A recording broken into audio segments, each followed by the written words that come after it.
You're listening to Radigan's Rockcast, a series focused on talking about music from the 50s, 60s, 70s, 80s, and even current. Now, here's your host, Tom Radigan. What is going on, guys? Welcome to Radigan's Rockcast. I am, of course, your host, Tom Radigan. Thank you whether you are listening to this on WMYO, Amazon, Spotify, Castos, wherever you are on, I am glad you are on. Now, let's begin and talk about Wham. Okay. Alright, now that we got the Deadpool joke out of the way, let's talk about Wham and George Michael. So Wham was a duo in the 1980s. Of course, it was Andrew Ridgeley and George Michael. Nobody really knew who Andrew Ridgeley was. But George Michael was the heart and soul of Wham. And, of course, then ended up having a successful solo career and all that. And for today, I decided that I wanted to do, like the Hall & Oates video, like a playlist, in all that sense, for this other podcast episode. Now, almost kind of like, how I was saying in the Hall & Oates episode that, people will be like, oh, you listen to Hall & Oates and all that stuff. It's almost kind of like with that, like with George Michael or Wham, Because, it's like people might be like, oh, you listen to Wham? You like Wham? Or you like George Michael? Like, and all that. And, and I say, yeah, I do. Because the funniest thing is, whatchamacallit, my mom, always joked about Wham, and the same with my father, they never really took them seriously in all that sense. And even, my mom wasn't a huge George Michael fan. My aunt was a big George Michael fan. But, I was, in middle school, I never really wanted to listen or really get into their music, because I didn't want to, feel it and like it, and then have to be embarrassed I listened to it. Almost like how, in middle school you had to be embarrassed. You didn't want to admit that you liked One Direction, because you thought other guys would make fun of you and all that sounds. But, I think it's like that, that little kid feeling, wanting to fit in. I think it's like that thing of everything else, wanting to look cool, or just wanting to fit into society, and apparently, it's like guys don't think this is cool in all that sense. But, you have to realize, you have to be like, screw that, it doesn't matter in all sense. If you like it, you like it in all that sense. And that's what, you see later on. And even, it's funny, how I make the One Direction, because I actually do compare, I think, One Direction to Wham in the senses, because, One Direction was this kind of this group that were doing, they were doing kind of these cookie cutter pop stuff that weren't, as sophisticated. And then, Harry Styles, of course, was kind of seen as, I think, the star of the group. I mean, the others, I think, also had their talents and all that stuff. But I think Harry Styles was really seen as, the star, kind of, in all that sense. And then when he ended up creating his solo album, his first solo album, he kind of, was able to become more of a star, and people could take him seriously as an artist. And that's kind of how I see George Michael with Wham, because Wham is kind of, they do have kind of more popish stuff with their songs. And then, once he was able to break it as a solo artist with his album Faith, which we will talk about, then he was able to, get rid of that, pop status, and, people can take him seriously as an artist. So we're almost marking on the 5th anniversary of his death. He died on Christmas Day of 2016. Sadly, there's sad irony in there with the Wham song Last Christmas, and all that. And it was the same year we lost David Bowie. It was the same year we lost Prince. And, that was the time I felt like I should get into his catalog and see some of what George Michael's music, had to offer in the world. And, this is when I was because like I said, I didn't really, listen to his music that much, because I thought, it seemed like, I heard Wake Me Up Before You Go. I always thought it was catchy, but, I did think it was kind of, a little lame in a sense. Then I was able to take him serious as an artist, because I realized that even in the days of Wham, he was the one that was doing everything. He was the songwriter, the lead singer. He played an instrument on it, and he produced it. That is an artist you have to take into account. That is an artist that you have to credit. That's not just one pop person just having a bunch of songwriters write stuff for you. He was like, people take people seriously, like Michael Jackson, Madonna, and Prince, because they were songwriters in all sense. And, George Michael was in that category, too, as one of the biggest artists in the 80s, too. He was up there, and he had that fame, too, like, that Michael Jackson and Madonna had. But, unlike Michael Jackson and Madonna, they did write their own songs, yes, but they did also have a team of songwriters in all sense. George Michael, really, there's no really song that he didn't, that was a hit that he didn't write, and, like, that's, like, the same with, like, Prince. So I kind of put them in the same category in that sense. But, yeah, and it's just, like, it's such interesting stuff that he put, he put out early on. So, without further ado, like I did for Hall & Oates, a playlist. I'm going to do a playlist for George Michael and Wham! Okay, I had to do that again. I'm sorry. Now we got the other Deadpool joke out of the way. I promise I won't reference Deadpool anymore. I promise that. I make promises. I will never reference Deadpool in this edition again. Okay, so starting off this playlist, we'll have Wham's first, kind of big hit. Well, it was on their first album, but I was debating if I should go with Bad Boys or Wham Rap, and I thought Bad Boys would be better. Wham Rap, honestly, thinking about it last night, was just...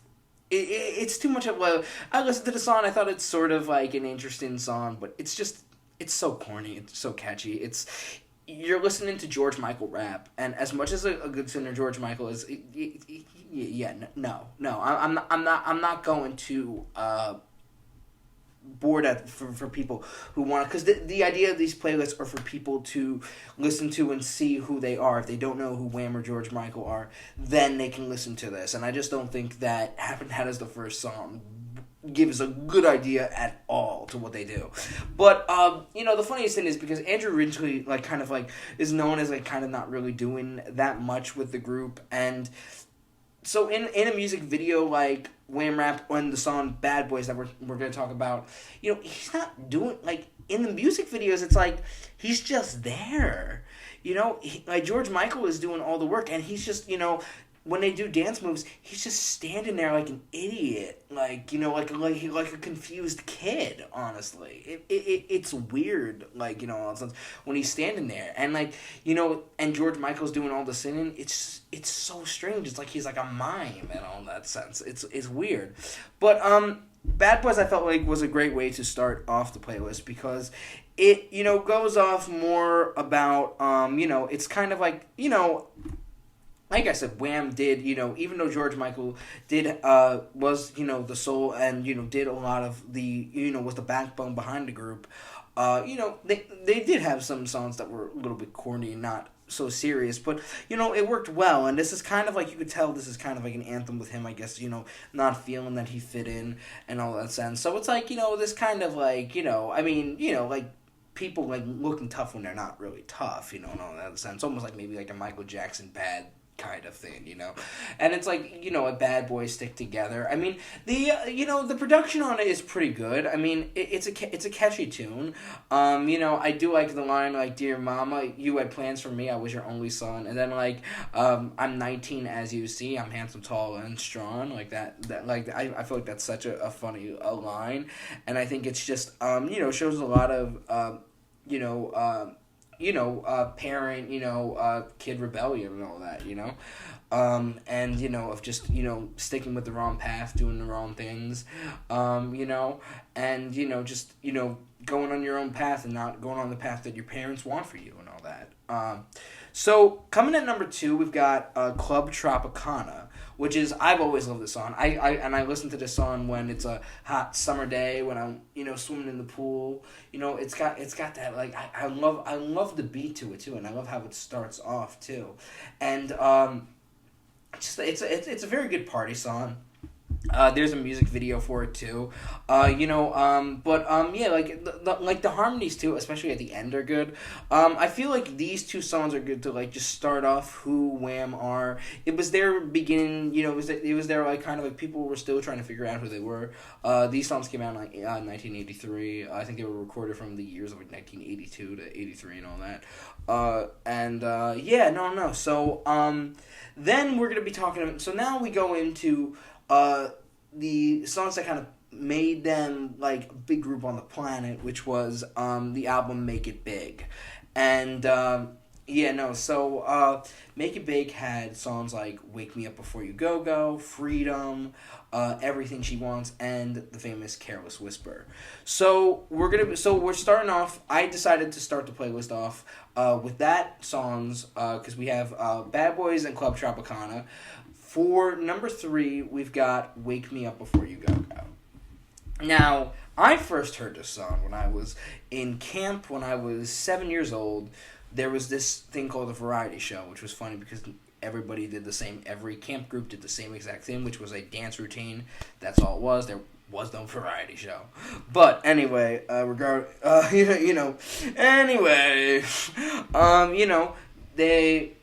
one year, the camp counselors decided to pick the routine of Wake Me Up Before You Go Go. And we were supposed to dance to that song. And, that was the first time I really heard of who Wham was and all that stuff. And I knew who, I sort of knew who George Michael was because there was a song that would come on the radio of the, which I'm not going to talk about yet because I feel like that's a little bit better for the end. There was one song I heard of him on the radio and all that stuff. I knew who he was, but I didn't know that was him. And when I told my parents about that song, they were just like, oh, it's my mom's like, oh, your dad hates that song. And I didn't know it was, and they didn't tell me it was like George Michael or anything. And that was the same with, when I heard Last Christmas, I liked it. I didn't know that was him too, and I didn't know it was the same guy who did Wake Me Up Before You Go Go. And then it turns out they were both George Michael. And all that. I found out later on. I think, I've always kind of saw this song as a funny song just to listen to laugh with, but it is actually a really catchy song. And of course it's it's got corny lyrics and but it's just such a fun jam and all that stuff, and just a fun song to even just dance to in a sense. And the horn section, the bum bum bum da da, just a very happy ba da dum bum bum bum ba. And then the low line of jitterbug, having that trying to have that 50s style in that. And, it works well. I think George Michael I think he carries the song pretty well with his voice and all that. It's got that 80s corny pop production to it, but, the one thing that you can give credit for is that George Michael was the one that created the whole thing, in all sense. But, so we go to, so we have that song, so now we got that kind of song out of the way. Then we go into Freedom, which I actually think is, not corny at all in a sense. It's still got that 80s pop vibe to it, but what I can tell about this song is that I just feel like you could hear the lyrics, George Michael just pours out with lyrics in the song. It's like he's writing, it's just, there's, I love what he's saying in the song. I love, how the lyrics just flow naturally. And it's almost like he's writing this, this piece of art that, defines him. And I love the song. I just, it's so, the lyrics are great. I just like everything about it. Even how the intro starts with it. It works pretty well. And I think I think it's a great Wham song, honestly. And, so now, coming at number 5, we've got Careless Whisper. Now, I didn't include the album version, because the album version apparently extends the song, and I've listened to that, and I just feel the version that, everybody knows pretty well, that starts off with the sax solo and all that, the famous sax riff and all that, I just thought that was better to, kind of go over and all that sense. That was a song, of course, on Make It Big as well. It's funny how that is actually, credited to just George Michael. And the funniest thing about that is because out of all the Wham songs, the songwriting credit is just George Michael. But this is the only really big hit song that's credited to like Andrew Ridgeley, in a sense, which is really kind of funny because it's like, and yet this was considered a solo song, and this is like his only really like writing credit you see, because it's like on like okay, I'm mistaken, he also is credited on Club Tropicana too, in all that sense. But that's like one of the only other songs he's really credited on, and Wham Rap in a sense, but like I said, Wham Rap, that's not a song that I would recommend if you are trying to get into Wham and really listen to them. But Careless Whisper, I think, is a great song in a sense because it, it has like stuff about, of course, wanting forgiveness after cheating, all in sense, but the sax solo works well. George Michael's voice works well. I just actually used this song as an example for a class project because I'm in communication theories, and I was going over the theory of dramatization by Kenneth Burke, and I was talking about how this is an example of mortification, which is, accepting guilt and, asking for forgiveness and all that sense, because this is what that song has. The one thing I love with the lyrics is, it's like, like the lyrics work well, kind of a symbolic, as a guilty feet got no rhythm, I'm never gonna dance again the way I danced with you. But one of my favorite parts of the song is the after the sax solo, we get into, where, George Michael just really pours his heart out with, like, the lines, like, tonight the music seems so loud. And the way he sings it, it's just, like, it's the best part of the song, I think. The way he just, he really just, like, no pun intended, whams out that song, But, yeah. So that works pretty well. And coming at number 6, which I think is, is another serious song, like Careless Whisper, has more sophistication, too, is Everything She Wants. I think this might be one of the best Wham songs. When you look at a list of George Michael and Wham songs, this actually comes at number 3, on Watch Mojo. And Everything She Wants is because it's a song about, a young married couple and realizing that maybe marriage isn't, they thought of marriage too soon in all that sense. It's an interesting tune. I think it's a great. I think it works pretty well about talking about marriage and all that. Everything she wants, everything she sees. They told me marriage was a give and take. If my best wasn't good enough, then why couldn't it be good enough for two? I like that. I love the his vocal stretches that he does in the song, which is pretty good. And like I said, it's so, Andrew Ridgeley in the videos is so weird on camera. And especially how they had him, for instance, the music video is them doing it's showing their live performance, and then it's has kind of a fade in with their faces. And when George Michael does that vocal stretch, you see Andrew Ridgeley lip syncing that, which I don't think he was on that in all that sense. I don't know what backing vocals he did or provided to the songs. I mean, I'll be honest, I don't know what really he did provide to any of the Wham songs, honestly. In all that sense, really. Besides, of course, having a co-writing credit to Club Tropicana and Careless Whisper, But, I know apparently he played guitar on it, but, I don't know. But yeah, no, so, yeah, and and another thing I like to mention with that is, on the playlist, I don't have it from the album because I feel like the album doesn't include the extended version of the song, because there's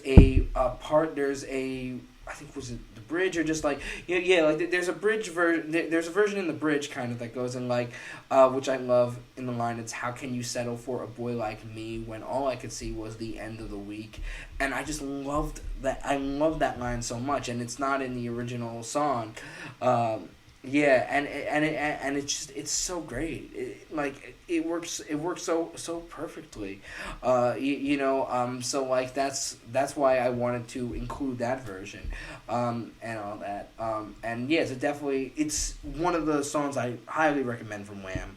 And now we're coming on to their songs Last Christmas, which I think is a great song to listen to around the holidays and all that, as we are approaching this season. And just very catchy, very,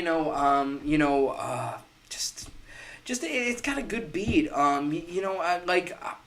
His voice is great. I like the piano work on it. He really could really do a good job at really showing the range of his voice, and I think he does a really good job at that here. And of course, listen to Last Christmas, his version, not the Taylor Swift version. Because there's a lot of other covers of this song, because it's become like a Christmas classic. And I as a kid, I always loved this song. I always thought this was one of my favorite Christmas songs to listen to in the radio, but I listened to it all the time. And it was before I knew that George Michael did it, and all that. And so that song, and then the last song we have from Wham on this list, which is "I'm Your Man," and it's. Oh, this is another, great bop, It's just, call me good, call me bad, it's just, and in the chorus, if you're gonna do it right, it works so well in this song, and, the sax solo, everything in it, the sax solo just, the sax solo is very sexy, just the whole song has, just that great, kind of, juicy sound, in a sense. And it works pretty well. And there's actually a funny clip before James Corden had the Late Late Show on CBS. He was, of course, a comic in Britain, and there was a comic relief performance in 2011, and he does this cameo appearance with George Michael. George Michael saying, "Can I come to comic relief?" And they end up, jamming in the car to "I'm Your Man," and that's actually how carpool karaoke started on the show on the Late Late Show and all that, which that was one of the first kind of creations of that kind of carpool karaoke, which I thought was an interesting story to mention about with George Michael and all that. And there's actually, I think, a performance of them for their last performance where they are performing the song. I think Elton John is in some kind. It looks like Elton John in a bunny outfit, and they just keep singing the chorus if you're gonna do it right. And I think the chorus is just so catchy too. So it works pretty well in this song.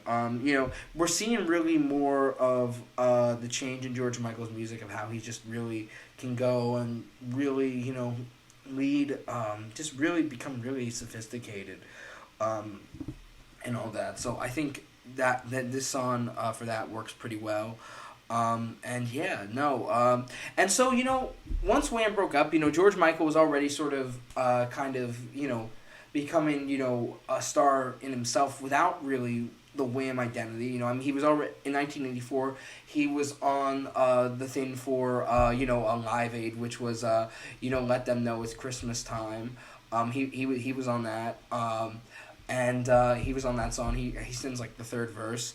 And he played with Elton John. He was on the Elton John song "Wrap Her Up," and he even did do it with Aretha Franklin.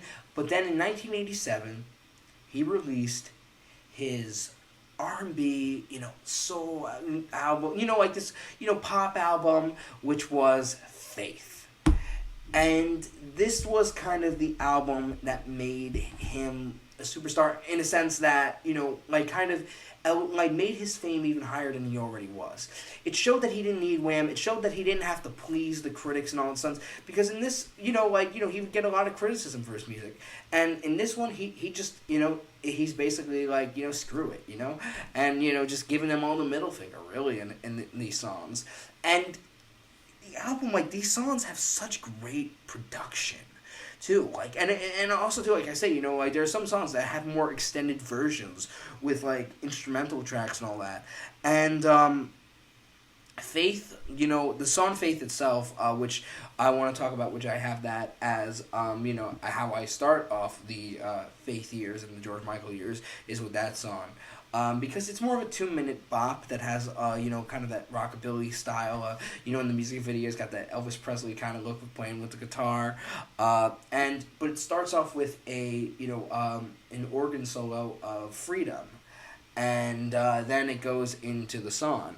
And it works pretty well. And the thing about the album was, apparently, like, I remember seeing something that Mariah Carey said that everybody in high school had that album. The people that were in the R&B, the people that were in the pop, the people that were like even getting into hip hop. Everybody had that album. Like, apparently, like the people who were rock and roll addicts, loved it. Like, were into that album. And all that stuff. And yeah, it showed George Michael to be even more of a serious musician than he was in Wham, and just shown that, like, songs like, Careless Whisper, Everything She Wants, and I'm Your Man, even Last Christmas kind of, were showing just how much George Michael can do with his songwriting and all that. But these songs really kind of, like, on Faith, really put it at the next level and, like, really proved what he could do. And some of these songs, like, I love, which is, I was debating with this song, either if I put on Monkey or Father Figure, but after listening to Monkey, like Wham rap, I just get tired of it. I find it corny and all that stuff, and just, like, I don't know, I think Father Figure sets a better example of who George Michael is, and for a playlist of people who want to figure out who George Michael is. And Father Figure comes off very slow in all that sense. Just has, like, lyrics about sex and all that sense. And, and the chorus works well. The production's pretty good in the sense, I think it works pretty well in that sense. I mean, the production has that 80s quality, but I think, like, it doesn't really bother me when I listen to it. And then, so coming up to, how I talked about how it's a lot about sex, what's the other great title for a song about sex called I Want Your Sex? Yeah. And it's just, like, this is a song that also has, like, that sexual vibe, very, like, sexy kind of guitar playing on it, like, kind of like nonsense guitar licks and all that, like, and all the music is just supposed to have that kind of vibe. I love, like, especially at the end where he goes, like, what's your definition of a dirty baby? What do you consider pornography? It's just, and then the part 2 of that song is just this whole instrumental part after. That's really, like, this nice funk, just like this almost kind of, like, yeah, just really just taking inspiration from other artists from the past years and all that, and it works pretty well in this. And then to end, the main playlist of this, I decided to put Freedom 90. Now, it's called Freedom 90 to not get confusion with the Wham song Freedom and all that. And this song is kind of going over, kind of George Michael's, like the kind of the criticisms of him in the media and just of who he was, and, like, kind of, questioning his sexuality, because, he was known, even in the late 80s, even in Faith, kind of, he's being more serious with that stuff, showing his sex of, like, people wonder, is he gay, is he straight, and, he just didn't give a damn, honestly, and it didn't matter, like, really, like, he was just showing it didn't matter, and, he questions it, and around this time, I think he was starting to realize that he was gay and all that stuff and all that, and he fell in love with a man, and he was saying that, like, how he realized that, he was gay was when he, fell in love with a man for the first time. And because, I think, like, the woman in the music video for Faith, he was apparently was his girlfriend or something. Well, not for I Want Your Sex, was his girlfriend. So it was like, he was, seen as this. And the lyrics for Freedom 90 work well with that. Like, I was every little schoolgirl's pride and joy, and I guess it wasn't that for me. And just the lyrics work pretty well, and there was an idea for how this music video would work, but he was like, he didn't want to be in it, so we had all these supermodels sing these songs, and and for instance, it featured, like, Naomi Campbell, Cindy Crawford, and they're just lip syncing the song, and it works pretty well. I've always loved it, and it might sound a little it might have a little bit of that preachy vibe, but don't get confused with that, because it works pretty well.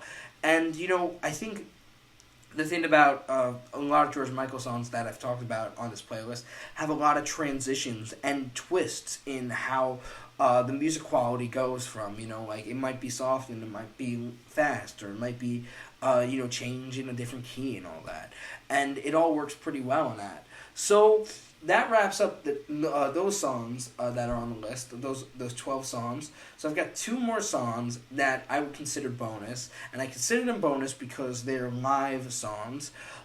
So coming at number 11, we've got "Don't Let the Sun Go Down on Me," which is the first song actually that I got introduced to him by, which is the Elton John song, of course, but it was the live version of this song, of them doing it together. And, I think it's sort of, I don't know, like, when I first heard it on the radio, I didn't know what to make of it. My mom always seemed like she was making fun of the song. And, I don't know, it's at first I didn't know, I don't know, I just, for some reason, the quality of the song just bothered me, and I never really wanted to listen to it. But, later on when I ended up, just trying to see what it was, I realized this was a pretty cool song. And then after I became a big Elton John fan, I see how important this performance was to both George Michael and Elton John. Because of course, Elton John was of course one of George Michael's idols in all sense, and people that he looked up to in the music industry. And when they did this song together, when Elton John comes out at the during the second verse, and it's just, and the camaraderie between them, and just the connection with their voices works so well. And I think this was during a time that was, I think, painful for both. Or just both, they were at happy points in their life. George Michael was in love. Elton John finally got sober after 16 years and all that stuff. And it was one of his he was back, and it became a big hit in the UK and became number one and all that stuff. And I remember hearing it on the radio a lot and all that. And so for number 12, we've got another rock star type of thing George Michael does. And he collaborates with, instead of this famous 70s rocker Elton John, he collaborates with another famous 70s rock group, and that is Queen. So, in 1992, this was already around the time after Freddie Mercury died in the end of 91 due to AIDS and all that. And there was, a benefit concert that they played, or they played this concert to honor, Freddie Mercury and all that stuff. And George Michael played for that, and he played with Queen and all that. And it was just this great performance, and they do such a good job on it, this song. He really captures that Freddie Mercury vibe. It works so well, honestly. It's so great, honestly. I mean, it really, there's nothing else to say about it. The performance that he does with them on it, and this is and you've got the rest of the Queen lineup too, just minus Freddie Mercury, and just he does a good job at capturing Mercury's voice and all that, and I think it's a great tune. I think it's a great song that ends this this playlist. So I really appreciate you guys all for listening to this podcast and listening to this episode. The playlist will be on Amazon Music if you are interested in checking it out. You just search up Tom Radigan and all that, and you can find a George Michael playlist and all that. And yeah, I will see you guys next time.